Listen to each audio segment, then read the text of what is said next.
Hvis nogen havde fortalt mig for nøjagtigt et år siden på den her dag, at jeg ville stå her i dag og være taler og være arrangør af det her arrangement, så havde jeg nok grint af jer. I oktober 2010 var jeg nemlig også taler på en lignende konference. Dengang var det så dog de barnløse, det gik ud over, som var udsat for regeringens sparekniv. Regeringen gennemførte på det tidspunkt deres lov med besparelser på området, men ved udgangen i 2011, der lykkedes det os med den gruppe, vi havde, at få omgjort den her lov. Nu står vi så her i dag, og hvorfor er det så? Vi skruer lige tiden tilbage et helt nøjagtigt år tilbage, til den 28. februar 2012. På den her dag, der sad jeg derhjemme og nød min barsel sammen med min søn. Uvidende om, at Mette Frederiksen på denne dag fremlagde sin såkaldte fartids- og fleksjobreform. Der gik dog ikke særlig lang tid før familie og venner de spurgte ind til det, om den her reform det ville ramme mig. Naiv som jeg var, svarede jeg helt, at det regnede ikke med, fordi regeringen lovgiver ikke med tilbagevirkende kraft. Jeg skulle nok blive klogere på det punkt. Der gik cirka 15 minutter efter jeg blev spurgt, så til den første sms. Har du hørt om reformen? Så gik der cirka 20 minutter yderligere. Så kom den næste sms, og så var der et nysgerrig. Jeg gik ind på beskæftigelsesministerens hjemmeside, kiggede på reformen, læste reformoplægget og måtte sætte mig ned. Jeg fik noget så voldsomt déjà vu. Her havde det været før. Jeg lod informationerne, de blev sank lige ind, og så på næste dag, der tog jeg kontakt til Dansk Handicaporganisationer for at blive reddet af det her, hvor var det lige skulle stå. De satte mig i forbindelse med en anden flexshopper, som også er her i dag, som sammen med mig startede gruppen Stop Flexshop-reformen. Det blev startskuddet til en rejse. En rejse, som skulle vise sig at vare længere end en, jeg har været på før, og en rejse, som har ført mig til at lære en rigtig masse spændende mennesker at kende. Fra starten af har målet med Stop Flexshop-reformen været, at gruppen skulle fungere som informationsplatform. At den skulle være et samlingssted. Et sted, hvor mennesker kunne få information. Et sted, hvor mennesker kunne få luft. Og et sted, hvor mennesker kunne få indflydelse på den politiske proces, som vi var en del af. Nu når jeg kigger et år tilbage, så må jeg sige, at gruppen har opfyldt sit mål. Og lidt til. Jeg er jo rigtig stolt af jer medlemmer, som er til stede den dag her i dag i salen. For vi har i de forgangne år på rigtig mange måder, og med meget sved og tårer, for ikke at nævne sygdom i gruppen, formået at få indflydelse. Vi er i dag en gruppe, som er høringsberettiget på Christiansborg. Vi har over 3.000 medlemmer. Vi har mødtes med Mette Frederiksen på Jobcentret i Ballerup. Vores medlemmer rundt om i landet har truffet Mette Frederiksen ved mange lejligheder, uddelt flyers og informationsmaterialer til folk. Vi har i april 2012 i administrationsgruppen fremlagt til Mette Frederiksen ved et møde en alternativ reform, som ikke alene fandt en besparelse på de 1,9 milliarder, som regeringen har skulle finde, men fandt faktisk også yderligere 800.000 kroner, som regeringen kunne bruge til området ved at inddrage virksomhederne. Til trods for, at vi kom med den reform og den model og gav Mette Frederiksen, så er der ikke nogen i regeringen, der til dags dato har givet regning på den her reform, for det var jo bare flexjobbere, som kom med det. Det er til trods for, at vi rent faktisk ville stille vores eksperter til rådighed, men det var vist lige et sidespor. Vi har indsendt et 14-siders fyldestgørende høringsbrev til loven. Vi har indsendt yderligere høringssvar på diverse bekendtgørelser omkring loven. Vi måtte dog stoppe med at sige, at det var lidt svært med at indgive høringssvar på en lovgivning, som endnu ikke var vedtaget. Vi har haft møder med politikere fra Enhedslisten, Dansk Folkeparti, SF og Venstre. Vi har forsøgt at få møder med andre politiske partier, som ikke lige før blev nævnt, men de havde ligesom i dag for travlt til at møde op til møder med os. Til gengæld så har de så modtaget en masse mails fra en masse gruppemedlemmer, og jo politikerne på Christiansborg, de er godt klar over, hvem Stop Flexjob-reformen de er. Vi har haft foretræde fra beskæftigelsesudvalget, og nogle af vores medlemmer skabte i 2012 præcedens på Christiansborg ved at søge foretræde via webcam, fordi de på grund af deres handicap ikke kunne få foretræde og møde op herinde på Christiansborg, på grund af at de måske er andre steder i landet. Det var muligt at skaffe præcedens, og de her personer blev hørt. Vi har deltaget i den høring, som Magisterforeningen arrangerede i efteråret 2012, som Mette Frederiksen nok heller ikke havde tid til at møde op til. Vi havde i 2012 afleveret en underskriftsindsamling til Mette Frederiksen med 7.722 underskriftsindsamlinger imod den her reform. Jeg har slet ikke tal overhovedet på det antal læserbrev og debatindlæg, som vores medlemmer de har skrevet. Vi har uploadet alt materiale, hvad der overhovedet i medierne er skrevet omkring den her flexjobreform på vores hjemmeside, flexjobreformen.dk. Vi har været til stede ved alle høringer, ved alle første, anden og tredje behandlinger af den her lov. Og vi har simpelthen gjort alt, hvad der overhovedet er i vores magt for at få indflydelse og gøre opmærksom på de uretfærdigheder, som vi mener, den her reform har skabt. Og derfor står vi nu her i dag. Vi skriver nu den 28. februar 2013. Og det er ikke tilfældigt, at vi står her på den dag i dag. Det er nemlig årsdagen, hvor Mette Frederiksen stolt stod og proklamerede, at det her var en ny begyndelse for flexjobbere. Det er sådan en reform, der efter det sidste år er blevet stærkt kritiseret. Men nu et år senere, der er så flexjobberne, handicaporganisationerne og fagforbund til gengæld. Vi tager kampen op og siger nok er nok. I det forgangne år har Mette Frederiksen haft held med sin propaganda, med sin talmanipulation, hvor hun fremstiller flexjobber som forkælede, højtlønnede mennesker, der ikke gider at arbejde. Tal, som også flexjobber for øvrigt slet ikke kan lægge genkendelse til. Da Mette Frederiksen blev spurgt ind til, hvor mange flexjobber der rent faktisk tjener over de 450.000, som loftet er, måtte hun så erkende og krybe til korset. Det var faktisk kun 3% af flexjobbere, der lå over det. Men der var skaden allerede sket. Flexjobber var blevet stemplet som forkælede, dovne mennesker, der ikke gider at arbejde, til trods for, at undersøgelser viste, at den gennemsnitlige flexjobløn rent faktisk lå på 22.000 kroner om måneden, og ikke de 37.000, hvis man omregner for de 450.000. Det er så lige en regnefejl på 15.000 kroner, men okay, hvad er 15.000 kroner om måneden mellem venner? Det er okay, det er okay, ja.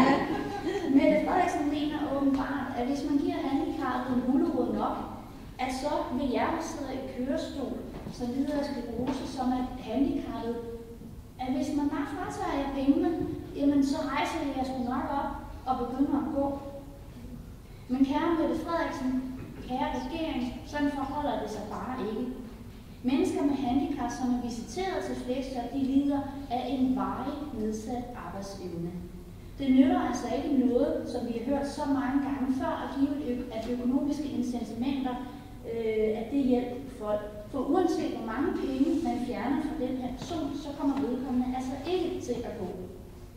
Så har vi hørt det her argument rigtig mange gange. Det er ligesom en plade med en rise i, at vi skal have de unge, sårbare mennesker ind på arbejdsmarkedet.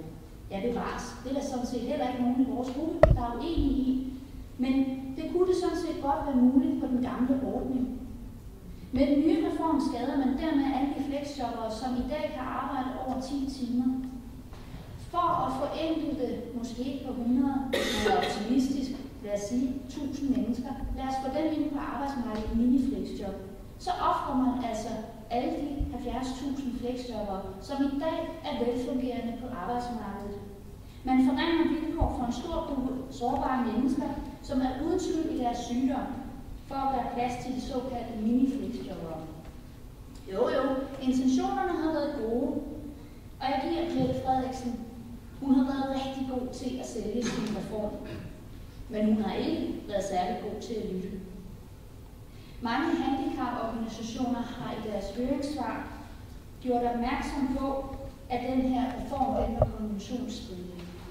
Vi har også i flexjobreformen gjort opmærksom på, hvor i konventionerne vi mener, at det er tilfældet. Regeringen svarede tilbage i deres besvarelser, at det var de uenige i, og så landede den ligesom der. Men Danmark har i 2009 tiltrådt FN's handicapkonvention samt menneskerettighedskonventionen. På Social- og Integrationsministeriets hjemmeside står der følgende omkring FN's handicapkonvention. Og uanset hvor meget jeg gerne vil, så kan jeg altså ikke den her udenad, så jeg tillader mig det et kort øjeblik at læse op. FN's konvention om rettigheder for personer med handicap blev vedtaget af FN's generalforsamling den 13. december 2006. Konventionen trådte i kraft den 3. maj 2008 efter deponering af det 20. ratifikationsinstrument. Det er teknisk her. 5. december 2009 havde 137 stater underskrevet konventionen, og 47 stater havde ratificeret den her konvention. Danmark undertegnede konventionen den 30. marts 2007, ratificerede den 24. juli 2009 og trådte derfor i kraft den 24. august 2009. Ved den her ratifikation påtager Danmark sig en folkeretlig forpligtelse til at indrette sin lovgivning og sin administrative praksis således, at konventionens krav opfyldes. Konventionen indeholder visse bestemmelser, som efter regeringens vurdering har en såkaldt karakter, at de skal være gennemført ved lov forud for ratifikationen. Der tænkes her på en række grundlæggende borgerlige og politiske rettigheder, samt enkelte andre bestemmelser, hvis ordlyd nødvendiggør dette. I alle de berørte tilfælde er der i Danmark allerede vedtaget relevant lovgivning, som f.eks. fleksjobordningen. Og nu kommer det vigtige. Konventionen har til formål at sikre, at personer med handicap kan få fuldt udbytte af menneskerettighederne og de fundamentale frihedsrettigheder, samt at fremme respekten for værdigheden hos personer med handicap. Kort øjeblik, der vil jeg overdrage ordet til Anders Aagaard fra advokatfirmaet Max Law, som vi så fleksjobreformen de sidste par måneder har arbejdet sammen med henblik på at få en juridisk vurdering på de konventioner, som Danmark har tiltrådt, om hvordan de mener, at reformen den strider med handicapkonventionen. Det er vores vurdering i Stop-Fleksjob-reformen, at både menneskerettighedskonventionen og handicapkonventionen kan bruges i et søgsmål, men har valgt her på faldereglen sidst at fokusere på handicapkonventionen i det og lægge sagen på 2 konventioner, nok vil kræve lidt mere end hvad vores fleksjobber har i. Jeg siger rigtig mange tak for det store fremmøde. Jeg ved, der er rigtig mange mennesker, som gerne vil have været her i dag. Jeg ved, der er mange, der er med os i tankerne. Og det er også derfor, vi filmer, sådan så at dem, der ikke er her i dag, har mulighed for at se på nettet. Men mine damer og herrer, partner i advokatfirmaet Max Law Anders Aagaard.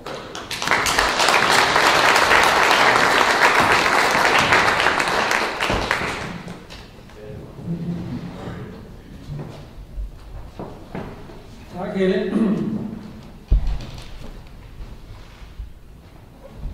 Når man får sådan en henvendelse som praktiserende advokat, man kan kigge på sådan noget som det her, så vil man selvfølgelig man får skærpet sin faglige optik på det, men så samtidig har muligheden for at arbejde sammen med et så engageret menneske som Helle, så kan man jo gå og blive inspireret af det, og det er vi blevet.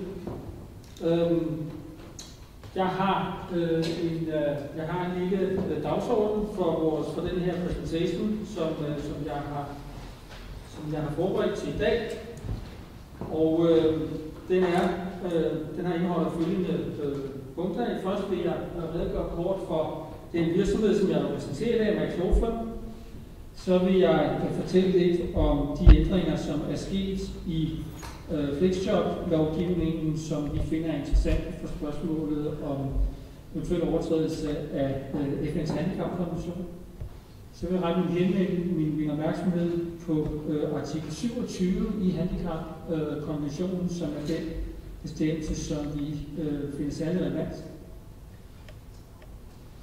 Den bestemmelse i konventionen vil vi så kort sammenholde med de kendte overordnede mål med fleksjobreformen, og så komme med et helt overordnet indledende bud på, om der er en sag at komme efter her. Max Law er et internationalt nordisk advokatfirma, og vi er i alt ca. 375 medarbejdere. Vi repræsenterer mere end 15 forskellige sprog, forskellige lokationer: København, Göteborg, Malmø, Riga, Stockholm, Tallinn, Vilnius og Nuuk. Vi har ambitioner, hvor vi gerne vil være. Vi har nogle principper, vi forsøger at arbejde ud efter. Vi prøver på at holde det komplicerede ukompliceret.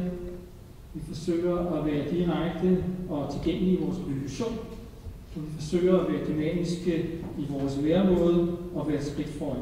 Og så forsøger vi at gøre en lille smule ekstra for det, vi arbejder med.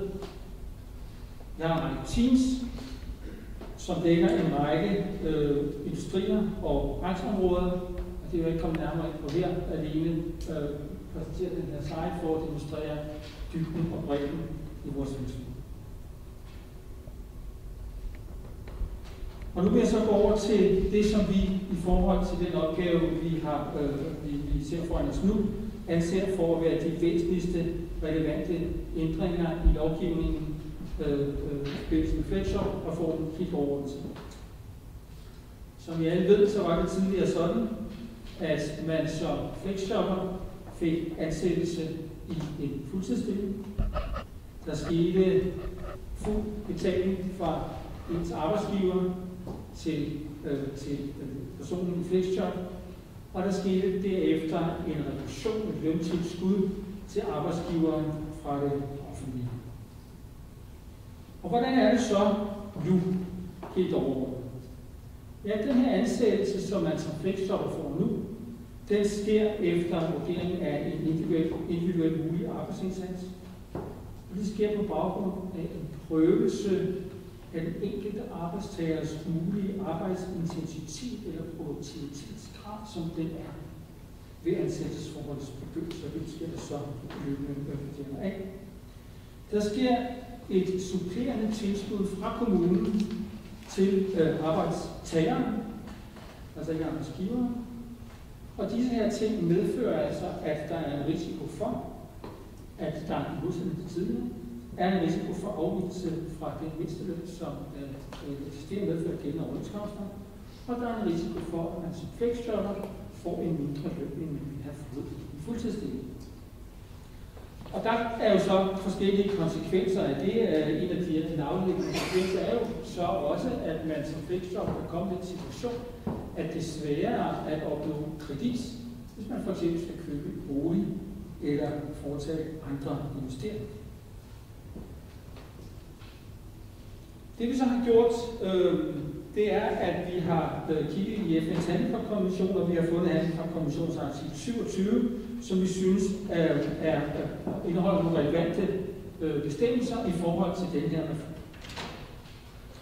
Og jeg vil læse lidt op fra handicapkonventionens artikel 27. Den lyder i hovedtræk som følger. Deltagerstaterne, og Danmark er som hele nævnte en deltagerstat, anerkender retten for personer med handicap til at arbejde på lige fod med andre, hvilket omfatter retten til at kunne tjene til livets ophold ved beskæftigelse, som de selv frit vælger eller påtager sig på et arbejdsmarked og i et arbejdsmiljø, der er åbent, inkluderende og tilgængeligt for personer med handicap. Deltagerstaterne, og det er i Danmark, skal sikre og fremme virkeliggørelsen af retten til arbejde her for personer, der får et handicap i forbindelse med deres beskæftigelse, ved at tage passende skridt under den lovgivning til blandt andet. Så kommer der et punkt A her, som vi synes er vigtigt. At forbyde diskrimination på grund af handicap i alle forhold vedrørende alle former for beskæftigelse, herunder beskæftigelse for rekruttering, ansættelse, beskæftigelse, fortsat beskæftigelse, karrieremuligheder og sikre og sunde arbejdsforhold. Punkt B. At beskytte retten for personer med handicap til retfærdige og gunstige arbejdsvilkår på lige fod med andre. Herunder lige muligheder og samme vederlag for arbejde af samme værdi, sikre og sunde arbejdsforhold, beskyttelse mod chikane, samt adgang til opdragsning. Så vil jeg springe videre til under punkt E, som vi også synes er særlig relevant at se på i den sammenhæng. Og at det bestemmelse medfører, at Danmark skal søge at fremme beskæftigelsesmuligheder og karrieremuligheder for personer med handicap på arbejdsmarkedet, samt bistand til at finde, få, fastholde og vende tilbage til beskæftigelse. Og så er der nogle yderligere bestemmelser af den konvention, som jeg ikke for nærværende føler behov for at komme nærmere ind på. Så hvis vi går til det, vi kalder de overordnede mål med flexjob-reformen, ja, så kan man se, at bemærkningerne til loven, at det fremgår, at man forventer en besparelse på ca. 1,9 milliarder kroner i 2020 og 2,8 milliarder kroner fuldt indfaset. Og man forventer også en positiv beskæftigelseseffekt på ca. 2.000 fuldtidspersoner i 2020 og ca. 3.000 fuldtidspersoner fuldt indfaset.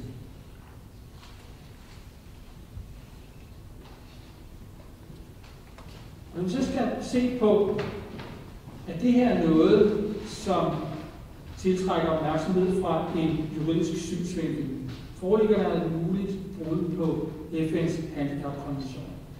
Så kan vi starte med at konstatere, det er det, man kan se af bemærkningen til lovforslaget, at de reelle hensyn bag den her lovændring er at søge at opnå besparelser og en øget beskæftigelse. Og det lyder jo sådan set udmærket. Men man er også nødt til at se på, når vi skal vurdere det her spørgsmål, om der reelt foreligger en traktatstridig diskrimination af personer, som er omfattet af handicapkonventionen.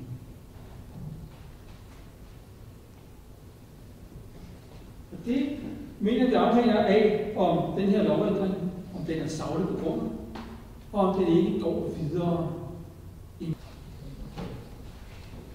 Og kontanthjælpssatsen for unge under 30 er den på.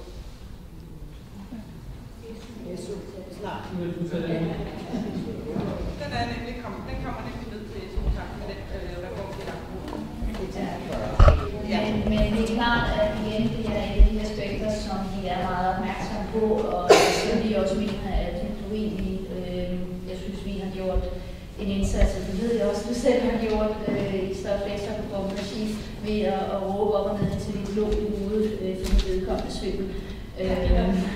Så vi er opmærksomme på de problemstillinger. Vi mener heller ikke, at det er rimeligt, at flexjob er midlertidige. Altså arbejdsgiverne, jeg synes, at vi har gjort klart rigtig mange gange, at arbejdsgiverne, jamen, de siger i og sig det samme som os, at jamen, der skal være en økonomisk kompensation, fordi ellers så kan man ikke ligestille handicappede og syge med almindelige raske mennesker. Så jeg vil tillade mig lige at gå videre med, hvordan vi kommer videre. Fordi, hvordan er planen fremadrettet?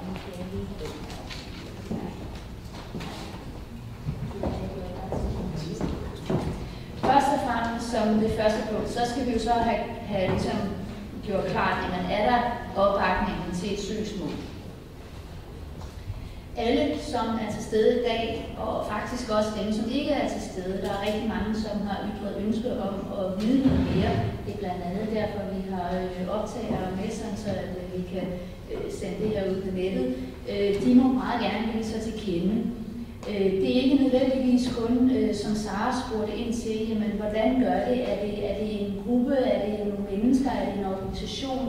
Jamen, jeg vil sige, hvis I på nuværende tidspunkt tænker, jeg skal ikke kunne sige, at vores organisation, eller patientforening, eller mig som privatperson vil gå med eller noget. Altså, det er ikke sådan på nuværende tidspunkt, at hvis I sætter jeres navn og e-mailadresse på et stykke papir, så er det ikke sådan, så kommer jeg om en måned og giver jer en regning på x antal 1000 kroner. Sådan foregår det ikke. På nuværende tidspunkt er det for at sige, men er der en interesse for det her?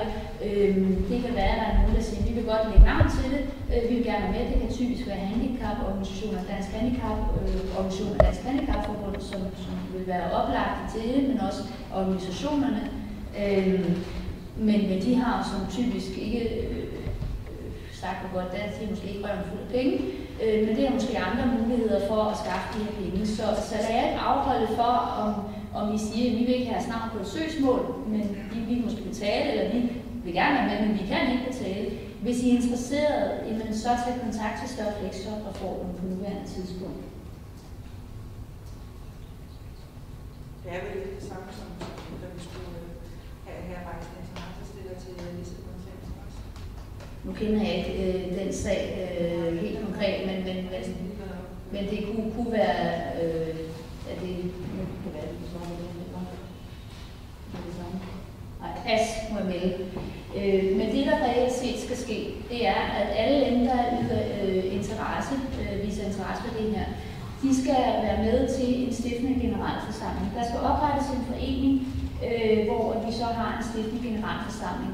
Grunden til, at der skal det er, at alle, at man kan sige, at gode årsager med max, de her ikke, hvis nu der er 1000 mennesker, som gerne vil bidrage, så ved jeg godt, hvor pengene går hen, hvis I skal referere til alle de 1000. Det er vigtigt, at vi får samlet det under en forening, sådan så vi juridisk har tingene helt på sin plads i en juridisk enhed. Der skal laves nogle vedtægter, som er klar fra starten af, som siger, at alle bidrag, hvor de kommer fra, jamen, de går til at blive betalt til det her søgsmål. Det, der også er meget vigtigt, det er, at vi skal tage stilling til, jamen, hvis nu mod forventning, det har jeg en forventning om, at de ikke gør, men lad os nu sige, at regeringen tænker, hold da helt op, hold da fedt, vi får samlet de her penge til et søgsmål, og så er halvvejs, der ruller regeringen om ryggen med Frederik, der siger, det er sgu ked af, vi har nok begået en fejl. Det tror jeg ikke, men vi er nødt til at tage stilling til højde for, at hvad sker der så med de penge, som er på kontoen, som ikke bliver brugt til advokat. Der har vi en forestilling om, og det er selvfølgelig ikke mig, der er indrådet bestemt, og det er den forening og den generalforsamling, som har mulighed for at sige, jamen mit forslag oplagt vil være, at et pengeoverskud, som bliver samlet ind til det her formål, vil blive omdannet til en fond, hvor at de penge vil blive brugt til handicappede i Danmark. De nærmere specifikke detaljer skal vi gå ind i dag, fordi det er så teknisk og specifikt, så der er det slet ikke i dag, men mere fordi jeg er meget nødt til at se, at nu der er 1000 bidragsydere, så skal jeg sidde og omregne til helt konkret, hvad er det, der er nogen, der har givet 37,5 kroner, fordi det var det lige på, hvad andre har givet 10.000 eller 100.000, jamen hvad er det så, vi helt konkret skal have. Vi skal også have en tilladelse til en indsamling. Der er rigtig mange, der har ytret ønske om, at de gerne vil starte den her proces. Det er rigtig virkelig. Jeg mærker energien, og det er dejligt at se. Vi skal bare lige have en tilladelse fra politiet til at lave indsamlinger. Det er drønhamrende vigtigt, at vi ikke giver politikerne en mulighed for at sige, nej, der har I nok gjort noget lovligt. Det er rimeligt, at Frederiksen gør det med at ikke sende tingene i udbud af den Flexberg-kampagne. Så vi behøver ikke at måske gøre det samme med at skabe problemer i forhold til en indsamling. Så jeg vil meget gerne inderligt opfordre folk, der gerne vil samle penge ind, få tilkendegivelser fra folk, der gerne vil være med, men for guds skyld lad være med at få nogle penge i hænderne, fordi det er bare lavet.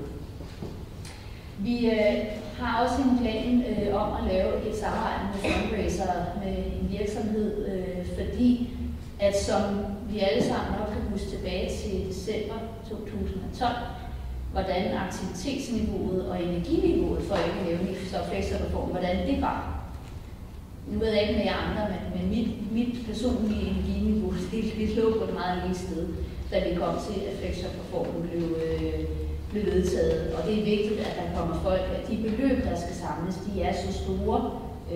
Det er så massivt et arbejde, og selvom vi får Anders ind over det, så kræver det, at det bliver professionaliseret.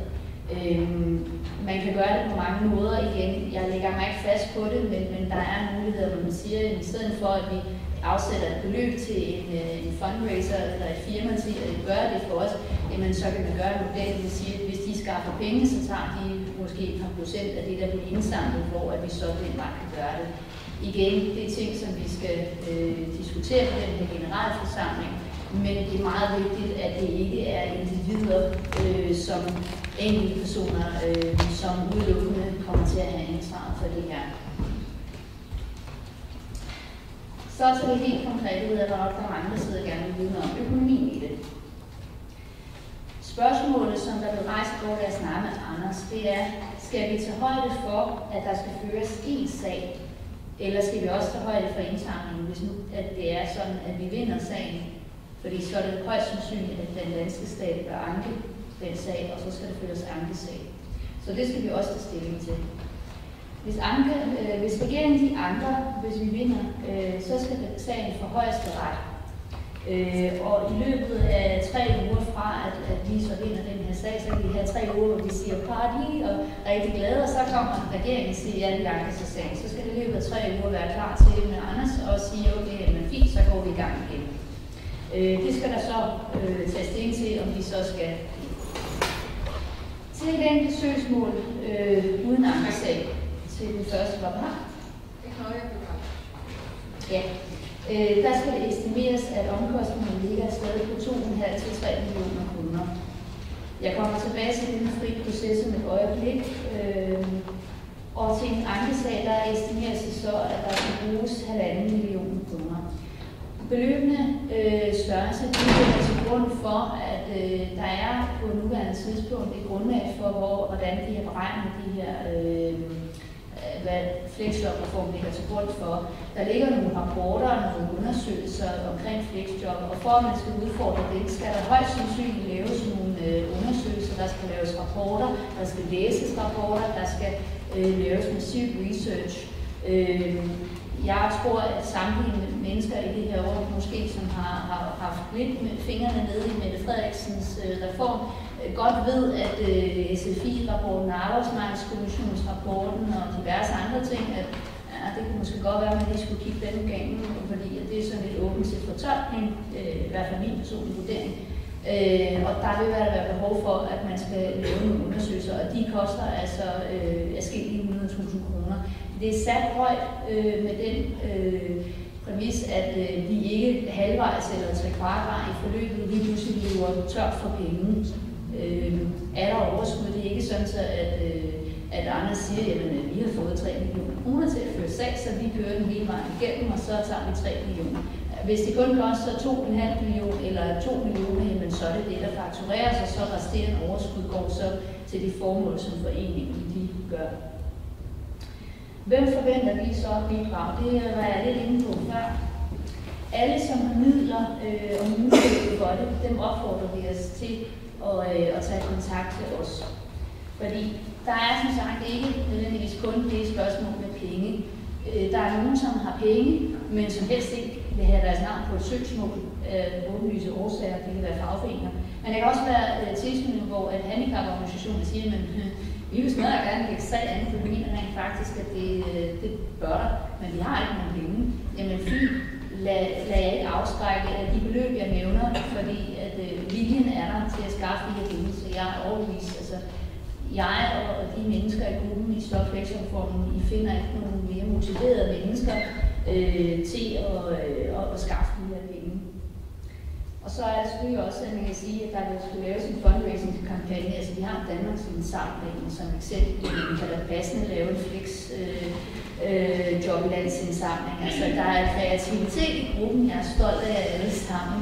Ja, der er her, og jeg er stolt af dem, som ikke er her. Det skal ikke være nogen hemmelighed. Der er også en mulighed for at søge fonde i EU og andre regier. Så er der garanteret også en masse mennesker, som måske har lidt flere penge end os almindelige danskere, som sidder og tænker, at det kan godt være, at regeringen lige er gået over stregen, der som gerne vil bidrage. Så hvis I gerne vil være med, jamen lad ikke afskrække af beløbene. Kom med, vis interesse, fordi sammen der er vi stærke. Ja. Når man laver en forening, så vil folk, der bidrager, de vil jo sagt fra i skatten.